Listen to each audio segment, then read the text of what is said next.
Hello everyone, welcome back. In this video we are going to discuss about the Carnot engine और cycle. हमने last वाली video में discuss किया था, compare किया था isothermal work done and adiabatic. Okay, तो इस वाली वीडियो में हम करेंगे Carnot engine. So let's start. Carnot engine क्या है? ये एक साइक्लिक प्रोसेस है. ओके, साइक्लिक प्रोसेस है. इसमें 4 रिवर्सिबल प्रोसेसेस होती हैं. इसमें हम बेसिकली फाइंड आउट करते हैं कितनी हीट जो है वो वर्क में ट्रांसफर हो सकती है. फॉर एग्जांपल हमने हीट ली, 100% हीट ली. ठीक है, अगर हम चाहते हैं कि पूरी हीट जो है वो वर्क में ट्रांसफर हो जाए, वैसा नहीं होता. हमें पता है कुछ ना कुछ हीट जो है वो लॉस होती है. हम ओनली मैक्सिमम 90% निकाल सकते हैं या 50, 60%, 70%, कुछ ना कुछ हीट लॉस होता है. हम इस साइकिल की हेल्प से हम फाइंड आउट करेंगे, एफिशिएंसी फाइंड आउट करेंगे किसी भी हीट इंजन की. ठीक है, तो इसमें जो वर्किंग सब्सटेंस है, कार्नेट इंजन का जो वर्किंग सब्सटेंस है वो क्या है? So working substance is ideal gas. क्या है? Ideal gas. तो ये आइडियल गैस लेते ही क्या बन जाता है? आइडियल केस बन जाता है.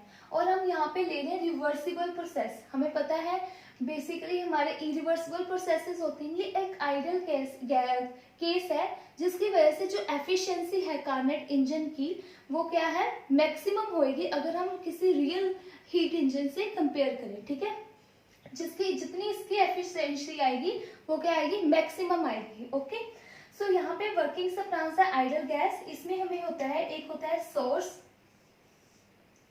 ओके, यहाँ पे है नॉन कंडक्टिंग स्टैंड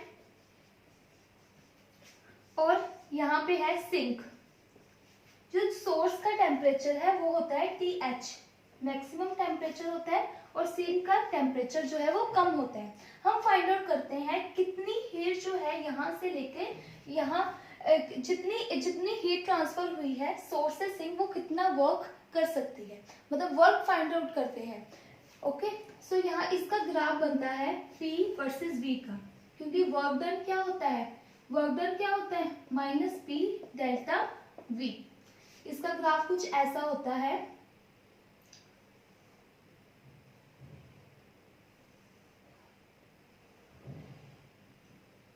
ओके, एक minute.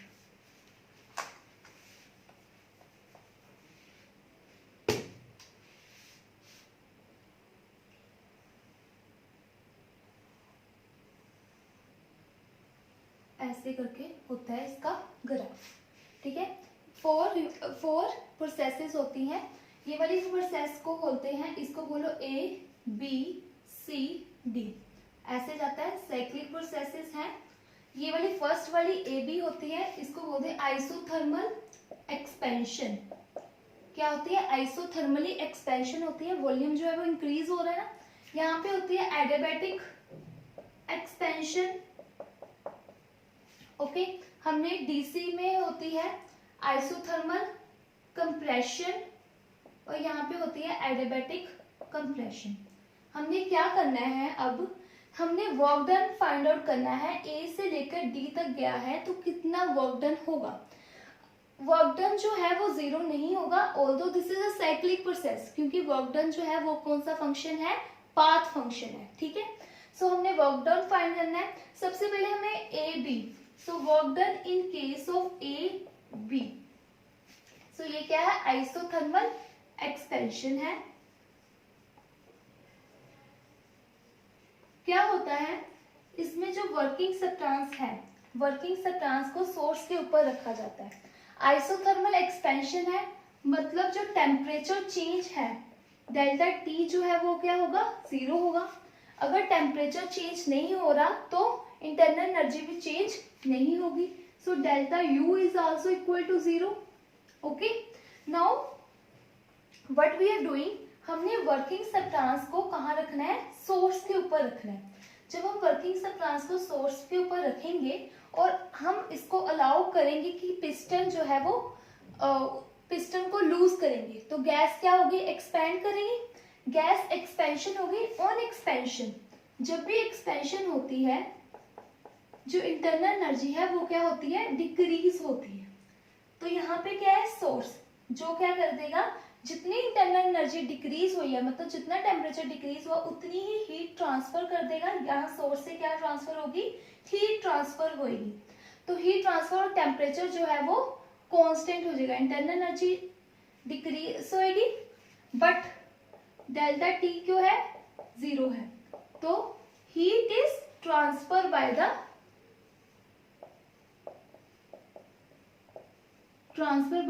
Source.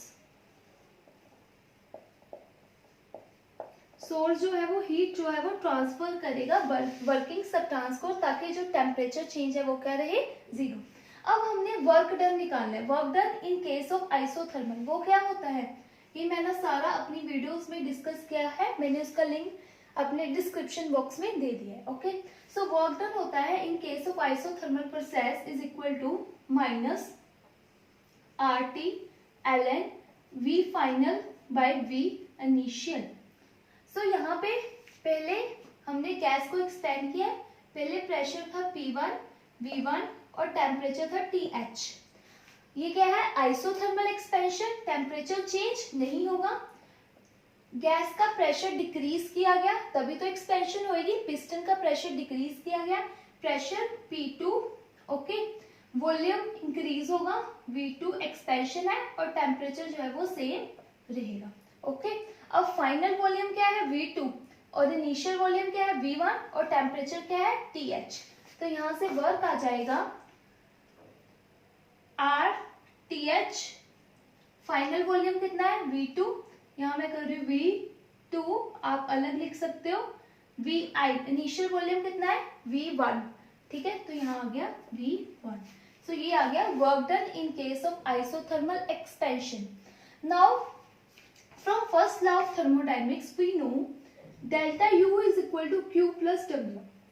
Has this is a isothermal process, तो डेल्टा U तो 0 है, इसका मतलब ये 0 हो गया, Q प्लस W मतलब हीट जो है वो क्या होगी, माइनस W। तो एक्सपेंशन के केस में जो वर्क होता है वो क्या आता है, नेगेटिव आता है, लेकिन हीट जो है वो पॉजिटिव आती है।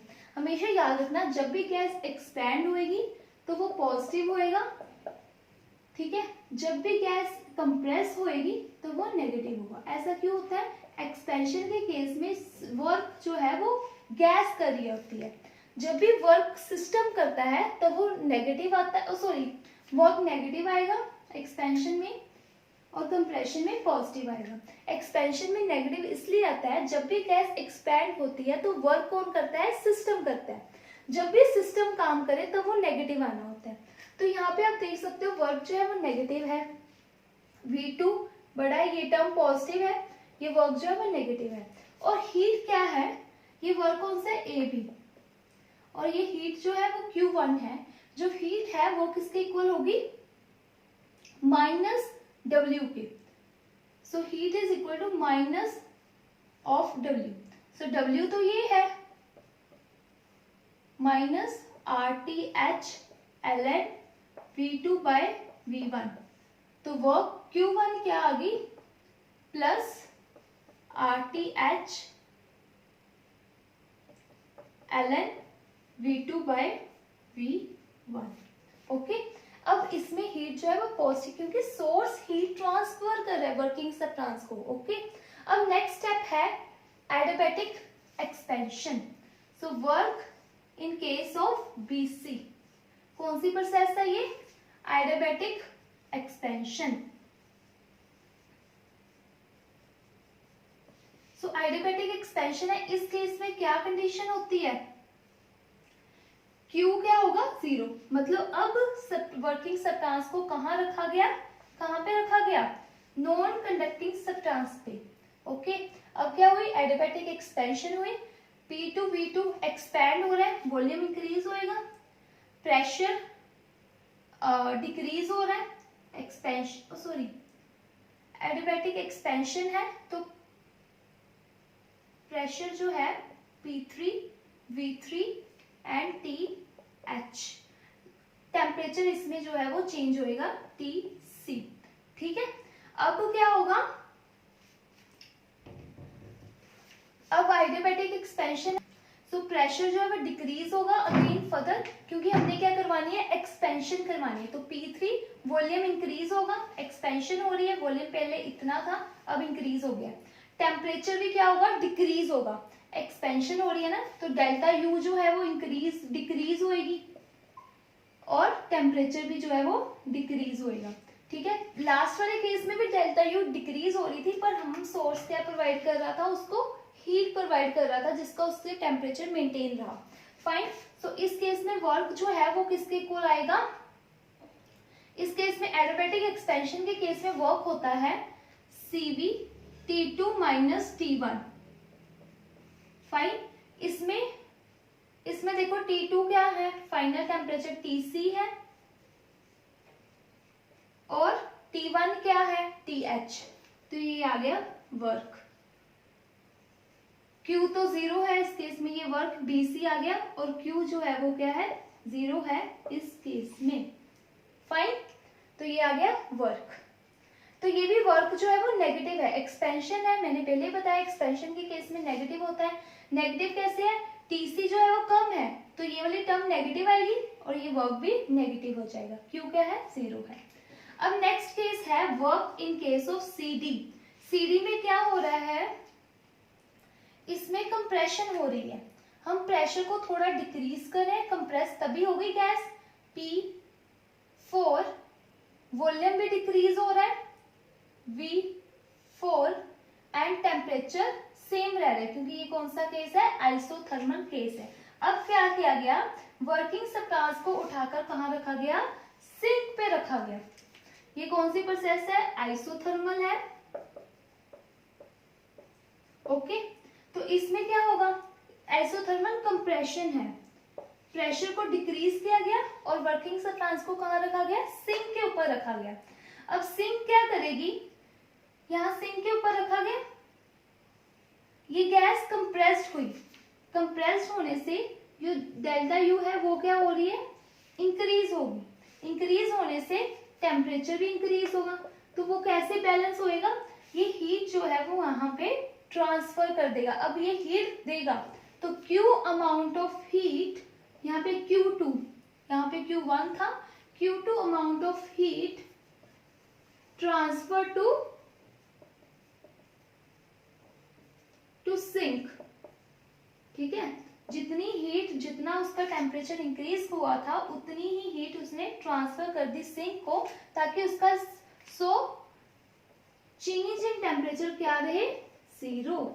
ओके, तो इस केस में जो वर्क होगा वो क्या होगा, -RT, टेम्परेचर क्या है इस केस में, TC है, टेम्परेचर TC है, तो RT TC ln V final, V final क्या है, V4, V इनिशियल क्या है, V3। ओके, सो ये आ गया वर्क डन। और हीट क्या होगी, Q2 क्या होएगी। और आप ये ध्यान से देखो कि ये जो वर्क है ना वो पॉजिटिव है। कैसे, ये वाली टर्म जो है वो नेगेटिव है, नेगेटिव नेगेटिव पॉजिटिव, क्यों, क्योंकि V4 जो है वो कम है V3 से।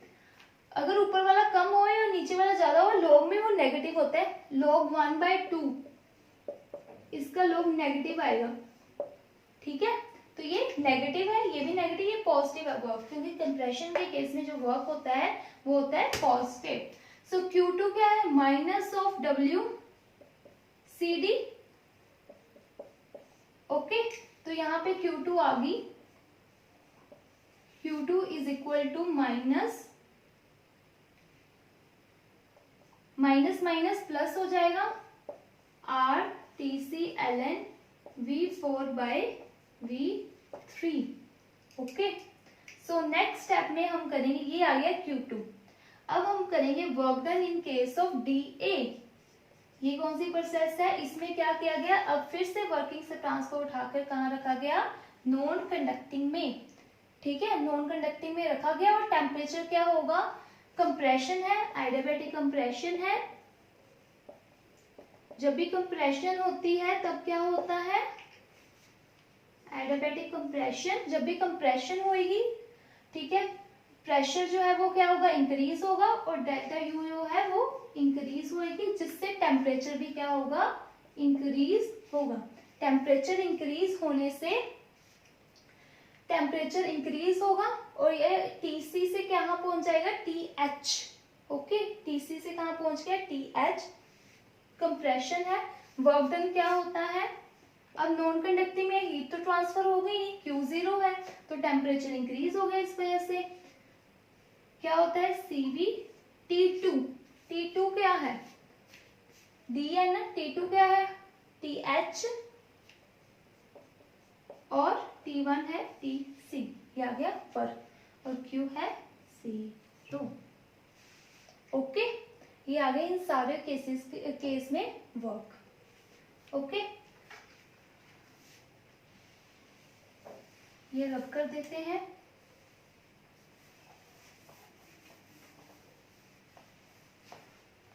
अब हमने निकालना है कि टोटल वर्क डन कितना काम हुआ। डेल्टा यू तो जीरो होएगा, इंटरनल एनर्जी तो जीरो होएगा। क्यों जीरो होएगा, क्योंकि ये क्या है, स्टेट फंक्शन है which only depend upon the initial and final state. अब ये यहाँ से स्टार्ट हुआ वहीं पे आ गया तो कोई चेंज नहीं आएगा इंटरनल एनर्जी में, तो डेल्टा यू क्या है, जीरो है। ओके, सो अब हम निकालेंगे total work done. Total work done कैसे निकालेंगे, हम सभी वर्क को प्लस कर देंगे। Total work done which is equal to work AB, work BC, work CD, work DA। यही हुआ टोटल वर्क डन, है ना। सो हम लिखेंगे AB के केस में वर्क कितना है, -RTH ln V2 by V1। BC के केस में कितना है, CV TC minus TH। CD के केस में कितना है, -RTC ln V4 by V3। Okay, DA के केस में कितना है, CV TH minus TC। Okay, ये आ गया। अब देखो ये क्या है, TC माइनस TH, ये है TH माइनस TC। तो अगर मैं यहां से नेगेटिव कॉमन ले लूं, नेगेटिव बाहर आ गया तो TC प्लस का हो जाएगा, TC माइनस का हो जाएगा, TH प्लस का हो जाएगा। ये दोनों टर्म आपस में कैंसिल होगी, हमारे पास जो वर्क बचा है वो क्या बचा है, so work is equal to minus RTH ln V2 by V1 plus minus RTC ln V4 by V3। ये आ गया वर्क। ओके, इतना आ गया काम, वर्क आ गया। ठीक है, इसको मैं, ये वर्क आ चुका है। अब हमने यहाँ पे ना V4 by V3 आया है, V4 by V3 आया है, जिसको मैंने V2 by V1 की फॉर्म में लेकर आना है। ओके, ये क्या था, एडियाबैटिक एक्सप्रेशन। कौन कौन सी, BC एंड AD दोनों क्या है, एडियाबैटिक एक्सपेंशन, और ये है कंप्रेशन, एडियाबैटिक प्रोसेस है। एडियाबैटिक प्रोसेस में क्या होता है, TV gamma 1 is equal to constant होता है। Okay, TV gamma -1 is equal to क्या होता है, कांस्टेंट होता है। सो BC प्रोसेस है, इसमें हम ले सकते हैं, तो इसका मतलब ये भी होता है TV V1 gamma -1 is equal to T2 V2 gamma -1। Okay, so हम T1 लेते हैं, इस केस में T1 क्या है, TH। ठीक है, V1 क्या है, V2 गामा -1, T2 क्या है, TC, राइट। V2 क्या है, V3 गामा -1। यहां से क्या आ जाएगा, और अब हम इसमें भी लेते हैं एडी में। एडी जो प्रोसेस है वो ऐसे हो रही है ना, डीए की फॉर्म में हो रही है। तो इसमें T1 जो है वो TC है, V1 जो है वो V4 है, V2 जो है वो क्या था V1, और T1 जो है वो क्या है TH। यहाँ पे TH बाय TC जो है वो किसके इक्वल आ गया, यहाँ इधर लेकर गए V4 बाय V1 गामा -1। और यहाँ पे अब हमें ये ग्राफ नहीं चाहिए तो हम इसको रब कर सकते हैं।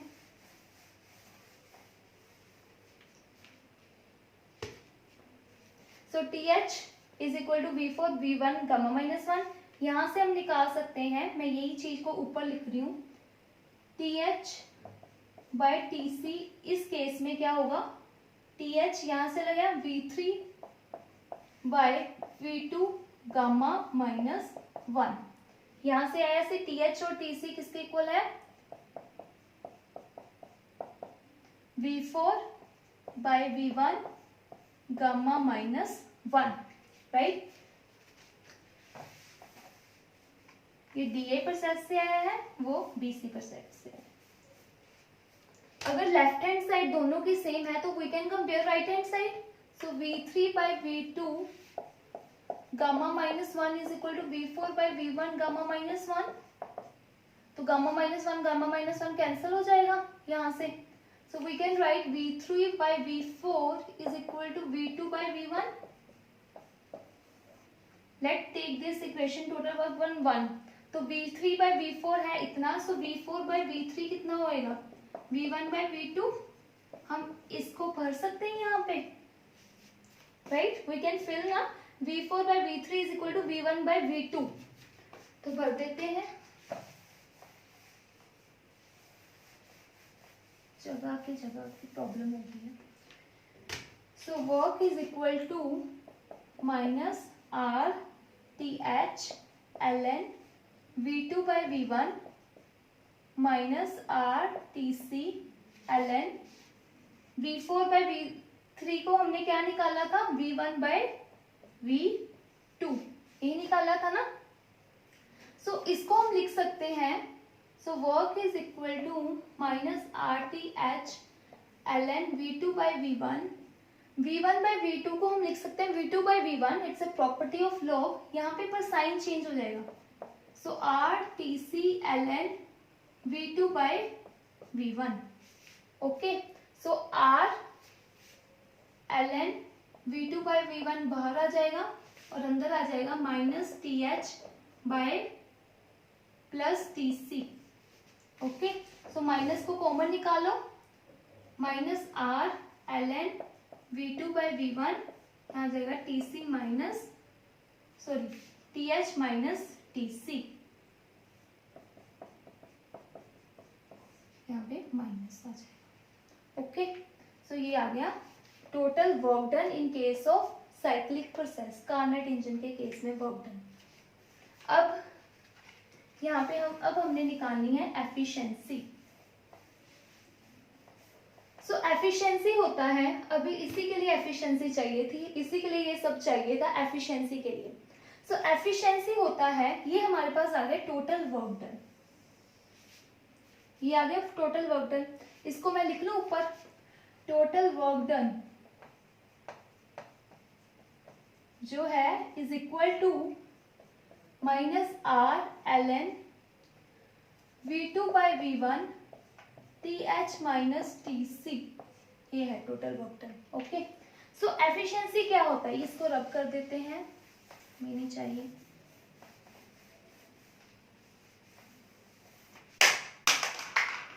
सो एफिशिएंसी होता है आउटपुट बाय इनपुट।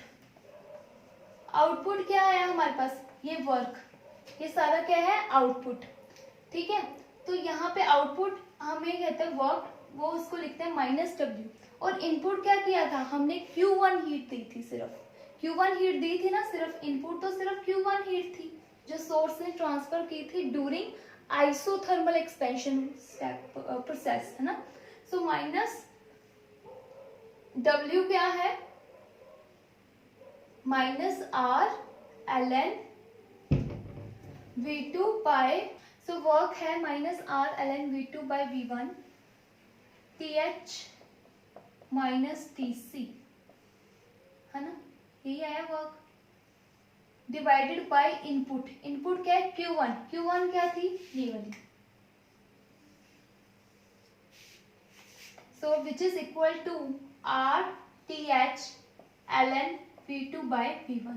ध्यान से देखो, R कट गया, ln V2 V1 कट गया, ये माइनस माइनस क्या हो गए, प्लस हो गए, एंड में क्या बचा TH minus TC by TH।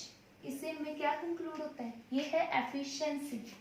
इससे हमें ये पता लगता है कि किसी भी कार्नेट इंजन की एफिशिएंसी किस पे डिपेंड करती है, temperature of source and sink, working substance पे डिपेंड नहीं करती।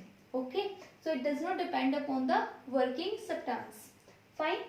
अब अगर हम बात करें TH, हम एफिशिएंसी को मैक्सिमम कैसे कर सकते हैं, अगर ये डिफरेंस मैक्सिमम होगा तब एफिशिएंसी मैक्सिमम होगी। मतलब कि अगर तो temperature of source and sink में बहुत डिफरेंस होएगा, difference between the temperature of source and sink if it is maximum, then efficiency भी जो है वो मैक्सिमम आएगी। कार्नेट इंजन जो है वो आइडल केस है, तो इस केस में जो एफिशिएंसी है वो मैक्सिमम आती है as compare to heat engine जो हम रियल लाइफ में यूज करते हैं। ठीक है, सो अब ये एफिशिएंसी का फॉर्मूला आ गया। ठीक है, ये क्या है, साइक्लिक प्रोसेस है जिसमें अब हमें ये नहीं चाहिए, we don't need this. So ये क्या है, साइक्लिक प्रोसेस है ना। साइक्लिक प्रोसेस में from first law of thermodynamic we know delta U is equal to Q plus W। Okay, so delta U तो जीरो है, मतलब Q is equal to minus W, और एफिशिएंसी में क्या था माइनस W, मतलब कि यहाँ पे माइनस W हमारा क्या हो सकता है, Q टोटल किसके इक्वल होगी, Q1 प्लस Q2 के अपॉन क्या है Q1 जितनी हमने हीट दी है। तो ये भी एक एफिशिएंसी का फॉर्मूला है which is Q1 plus Q2 divided by Q1। This is also a formula of efficiency. So we got the two formulas of efficiency, TH minus TC by TH, Q1 plus Q2 by Q1. Okay. So we can also write in this way. We don't need anything now. So we can write also in this way. TH by TH 1 हो जाएगा, minus TC by TH is equal to Q1 by Q1 1 हो जाएगा, plus Q2 by Q1। सो ये दोनों आपस में cut जाएंगे, यहाँ से आ जाएगा Q1 plus Q2 plus TC by TH is equal to 0। ये भी हम रिलेशन ड्राइव कर सकते हैं। ठीक है, अब हम डिस्कस करने वाले हैं ग्राफ। क्या डिस्कस करेंगे, ग्राफ। ये ग्राफ बहुत इंपॉर्टेंट है, बहुत से क्वेश्चन जो है वो ग्राफ से पूछे जाते हैं। नेक्स्ट वीडियो में मैं क्वेश्चंस करवाऊंगी कार्नेट साइकिल के रिलेटेड जो आए हुए हैं नेट और हीट में। सो पहले हम ग्राफ बनाएंगे H versus S, U versus S, ठीक है, देन T वर्सेस S। अब S क्या है इसके बारे में हम आने वाली वीडियोस में डिस्कस करेंगे। S है इंट्रोपी। क्या है, इंट्रोपी। ये क्या होती है, रैंडमनेस। क्या होती है, रैंडमनेस। फाइन। अब इंट्रोपी का जो ग्राफ है वो कैसे बनता है, इंट्रोपी होती है रैंडमनेस, ये इंक्रीज करती रहती है विद इंक्रीज। अगर हम किसी भी सिस्टम जैसे गैस है और लिक्विड है तो वी कैन से कि गैस की इंट्रोपी जो है वो ज्यादा होती है लिक्विड से। सो रैंडमनेस है कितना मॉलिक्यूल फ्रीली मूव कर सकता है। ओके, तो दैट्स व्हाई गैस की एंट्रोपी ज्यादा होती है लिक्विड से। ये होती है entropy. H, U and T ये सारे हम एक ही साथ ड्रॉ कर सकते हैं। कैसे, H is also function of temperature, ये है एंथैल्पी, टेम्परेचर का फंक्शन है। U इंटरनल एनर्जी, टेम्परेचर का फंक्शन है। अगर हम टेम्परेचर इंक्रीज करते हैं इंटरनल एनर्जी भी इंक्रीज होती है, टेम्परेचर इटसेल्फ। यहाँ आती है एंट्रोपी। सो हमें पता है कैसे स्टेप्स होते हैं। यहाँ पे आइसोथर्मल एक्सपेंशन होती है, यहाँ पे एडियाबैटिक एक्सपेंशन, यहाँ पे आइसोथर्मल कंप्रेशन और यहाँ पे एडियाबैटिक कंप्रेशन, राइट। सो आइसोथर्मल के केस में टेम्परेचर कांस्टेंट रहता है, हमें पता है, हमने पूरा देख लिया। अगर टेम्परेचर कांस्टेंट है, इंटरनल एनर्जी भी कांस्टेंट, तो इस वजह से एंथैल्पी भी कांस्टेंट है। ये तो समझ आ गया कि टेम्परेचर जो है वो कांस्टेंट है, बट जो एंट्रोपी है वो इंक्रीज होती जा रही है। क्यों? जब भी आइसोथर्मल एक्सपेंशन होती है तब हीट जो है वो ट्रांसफर होती है, हीट जो है वो सिस्टम लेता है ना, हमने देखा था सोर्स से हीट ट्रांसफर हो रही है, इस वजह से जो एंट्रोपी है वो इंक्रीज कर रही है। Okay, entropy is a function of heat. अगर तो हीट मिलेगी सिस्टम को तो वो इंक्रीज करेगी, अगर हीट नहीं मिलेगी, अगर हीट जीरो होगी तो एंट्रोपी भी क्या होगी? कांस्टेंट। तो ये कौन सा प्रोसेस है? एडियाबैटिक। इस यहाँ पे एंट्रोपी, यहाँ पे इसको हीट तो मिली नहीं, इसलिए ये एंट्रोपी क्या है? कांस्टेंट, इंक्रीज ही नहीं हो रही। फाइन। ये क्या है? Isothermal compression. यहाँ पे एंट्रोपी डिक्रीज हो रही है क्योंकि कंप्रेस कर रही है गैस को और इसने हीट बाहर ट्रांसफर की थी। कंप्रेशन के केस में क्या हुआ था? सिंक को हीट ट्रांसफर की थी सिस्टम ने की थी, तो हीट तो कम हो गई, तो इस वजह से कंप्रेशन के केस में एंट्रोपी जो है वह डिक्रीज होती है। ओके, अब बात करते हैं एक नेक्स्ट ग्राफ की, उसमें है वो होता है, करते हैं,